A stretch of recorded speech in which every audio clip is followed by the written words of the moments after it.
जय श्री राम। मैं आपको आगे के रामायण के कुछ सार सुना रही हूँ। कल्प भेद हरिचरित सुहाए, भांति अनेक मुनि सनह गाए। करिए न संशय अस उर आनी, सुनह कथा सादर रति मानी। कल्प भेद के अनुसार श्री हरि के सुंदर चरित्रों को मुनीश्वरों ने अनेक प्रकार से गाया है। हृदय में ऐसा विचार कर संदेह न कीजिए और आदर सहित प्रेम से इस कथा को सुनिए। राम अनंत अनंत गुण अमित, तथा कथा विस्तार सुनी आचरजु न मानी ही, जिन्हें के विमल विचार। श्री रामचंद्र जी अनंत हैं, उनके गुण भी अनंत हैं, उनकी कथाओं का विस्तार भी असीम है, अतएव उनके विचार निर्मल हैं। वे इस कथा को सुनकर आश्चर्य नहीं मानेंगे। एही विधि सब संचय करी दूरी, सिर धरी गुरपद पंकज धूरी। पुनि सब ही बिनवऊ कर जोरी, करत कथा जेहि लाग न कोरी। इस प्रकार सब संदेहों को दूर करके और गुरुजी के कमल चरणों की रज को सिर पर धारण करके मैं पुनः हाथ जोड़कर सबकी विनती करता हूँ, जिससे कथा की रचना में कोई दोष स्पर्श न करने पावे। सादर शिव ही नाही अब माथा, वर्णऊ विशद राम गुण गाथा। संबत 1631 करऊ कथा, हरिपद धरी शीसा। अब मैं आदरपूर्वक श्री शिव जी को शीश नवाकर श्री रामचंद्र जी के गुणों का निर्मल कथा कहता हूँ। श्री हरि के चरणों पर सिर रखकर संवत 1631 में इस कथा का आरंभ करता हूँ। नौमी भौम बार मधुभाषा अवधपुरी, यह चरित प्रकाशा। जेहि दिन राम जन्म श्रुति गावाही, तीर्थ सकल तहाँ चली आवाही। चैत्र मास की 9वीं तिथि मंगलवार को अयोध्या जी में यह चरित्र प्रकाशित हुआ, जिस दिन राम जी का जन्म होता है। वेद कहते हैं कि उस दिन सारे तीर्थ वहां अयोध्या जी में चले जाते हैं। असुर नाग खर नर मुनि देवा, आई करे ही रघुनायक सेवा। जन्म महोत्सव रचि सुजाना, कर ही राम कल कीर्ति गाना। असुर नाग पक्षी मनुष्य मुनि और देवता अयोध्या जी में आकर श्री रघुनाथ जी की सेवा करते हैं। बुद्धिमान लोग जन्म का महोत्सव मनाते हैं और श्री राम जी की सुंदर कीर्ति का गान करते हैं।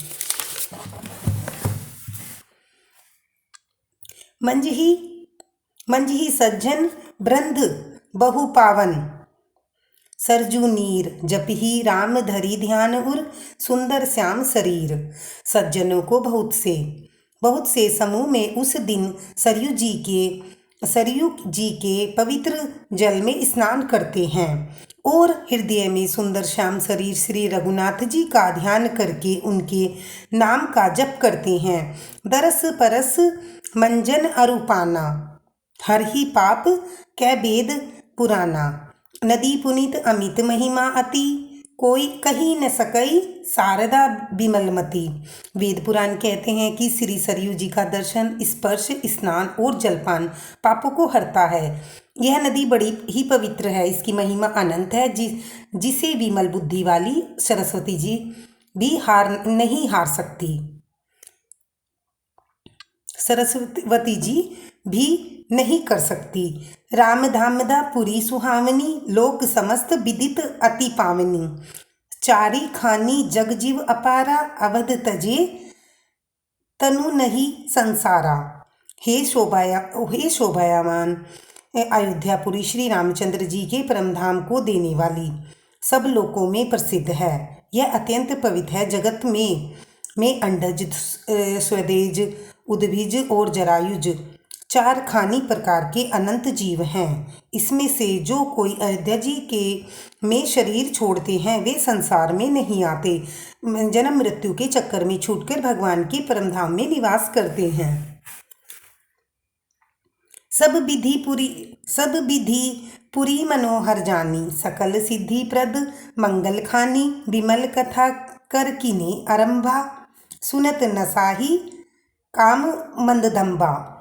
इस अयोध्यापुरी को सब प्रकार से मनोहर, सब सिद्धियों को देने वाली और कल्याण की खान समझकर मैंने इस निर्मल कथा का आरंभ किया, जिसके सुनने से काम, मद और दंभ नष्ट हो जाते हैं। रामचरित मानस एहि नामा, सुनत श्रवण पाई विश्रामा, मन करी विषय अनल बन जरई, होई सुखी जो एहि सर परई। इसका नाम रामचरित मानस है, जिसके कानों को सुनते ही शांति मिलती है। मन रूपी हाथी विषय रूपी दानावल में जल रहा है। यदि इस रामचरितमानस रूपी सरोवर में आ पड़े तो सुखी हो जाए। रामचरितमानस मुनि भावन, बिर चेहू शंभु सुहावन पावन, त्रिविध दोष दुख दारिद दामन, काली कुचाली कुली कलुष नसावन। यह रामचरितमानस मुनियों का प्रिय है। इस सुहावने और पवित्र मानस की शिवजी ने रचना की और तीनों प्रकार के दोषों, दुखों और दरिद्रता को तथा कलयुग की कुचालों को और सब पापों का नाश करने वाला है। रची महेश निज मानस राखा पाई, सुसमहु शिव सन भाषा, ताते रामचरित मानस बर, धरे नाम हिय हेरी हरिशहर।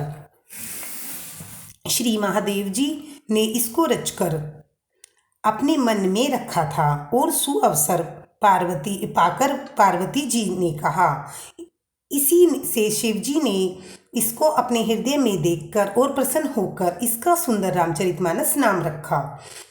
कहूँ कथा सोई सुखद सुहाई, सादर सुनहु सुजन मन लाई। मैं उस सुख देने वाली सुहावनी रामकथा को कहता हूँ। हे सज्जनों, आदर पूर्वक मन लगाकर इसे सुनिए। जनमानस जेहि विधि भराऊं, जग प्रचार जेहि हेतु, अब सोई कहूँ प्रसंग सब सुमीरु उमा वृषकेतु। यह रामचरितमानस जैसा है, जिस प्रकार बना है, जिस हेतु से जगत में इसका प्रचार हुआ है, यह वही सब कथा में श्री उमा महेश्वर का स्मरण करके कहता हूँ। शंभु प्रसाद सुमति ही हुलसी, रामचरितमानस कवि तुलसी, करही मनोहर मतु अनुहारी, सुजन सुचित सुनी लेहु सुधारी। श्री शिव जी की कृपा से उसके हृदय में सुंदर बुद्धि का विकास हुआ, जिससे यह तुलसीदास रामचरितमानस का कवि हुआ। अपनी बुद्धि के अनुसार वह इसे मनोहर ही बनाता है, किंतु फिर भी हे सज्जनों, सुंदर चित्त से सुनकर आप इसे सुधार लीजिए। सुमति भूमि थल हृदय अगाधु, वेद पुराण उदधि धन साधु, बरसही राम सुजस बरबारी, मधुर मनोहर मंगलकारी। सुंदर सात्विकी बुद्धि भूमि है, हृदय में उसमें गहरा स्थान है। वेद पुराण समुद्र हैं और साधु संत मेघ हैं। वे साधु रूपी मेघ श्री रामचंद्र जी के सुयश रूपी सुंदर मधुर मनोहर और मंगलकारी जल की वर्षा करते हैं। लीला सगुन जो करही बखानी, सोई स्वच्छता करई मल हानि, प्रेम भक्ति जो बरनी न जाई, सोई मधुरता सुशीलता आई। सगुन लीला का जो विस्तार से वर्णन करते हैं, वह राम सुयश रूपी जल की निर्मलता है, जो मल का नाश करती है और जिस प्रेम भक्ति का वर्णन नहीं किया जा सकता, वही इस जल की मधुरता और सुंदर शीतलता है। सो जल सुकृत साली हित होई, राम भगत जन जीवन सोई, मेघा मही गत सो जल पावन, सकीली श्रम मग चलेउ सुहावन, भरेउ सुमानस सुथल थिराना, सुगत सुखद शीत रुचि चारु चिराना। वह राम सुयस रूपी जल सत्य कर्म रूपी धान के लिए हितकर हैं और श्री राम जी के भक्तों का तो जीवन ही है। वह पवित्र जल बुद्धि रूपी पृथ्वी पर गिरा और सिमटकर सुहावने कान रूपी मार्ग से चला और मानस हृदय रूपी श्रेष्ठ स्थान में भरकर वही स्थिर हो गया। वही पुराना होकर सुंदर रुचिकर शीतल और सुखदायी हो गया। धन्यवाद।